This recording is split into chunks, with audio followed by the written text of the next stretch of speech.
Isinagawa nitong Martes, Agosto 17 sa himpilan ng 9th ID ang seremonya ng pagpapalit ng Division Sergeant Major. Itinalaga sa nasabing posisyon si Chief Master Sergeant Johnson B. De Quiroz kapalit si Chief Master Sergeant Abunjo Q. Nopre III na nakatakdang magretiro matapos ang 38 taon sa serbisyo. Ang Sergeant Major ang pinakamataas na posisyon sa hanay ng enlisted personnel sa isang unit, kaya't masusing isinasailalim sa pagpili ang itatalaga batay sa kanyang kasanayan, karanasan at kakayahang mamuno. Nagpahayag ng labis na pasalamat si outgoing Sergeant Major Nopre sa pagkakataong pamunuan ng nasa 6,000 enlisted personnel sa loob ng 4 na taon.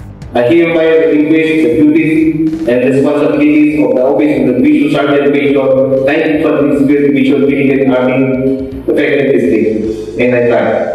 Samantala, tiniyak ni Chief Master Sergeant De Quiroz na kanyang uunahin ang kapakanan at disiplina ng mga kasundaluhan alinsunod sa intensyon ng commander ng 9th ID. Dagdag pa niya, isusulong niya ang NCO empowerment upang higit na makasuporta sa katuparan ng mas malaking misyon. Ang pinaka-prioridad ko sa akin, palakasin yung kapangyarihan ng isang NCO, empower, no?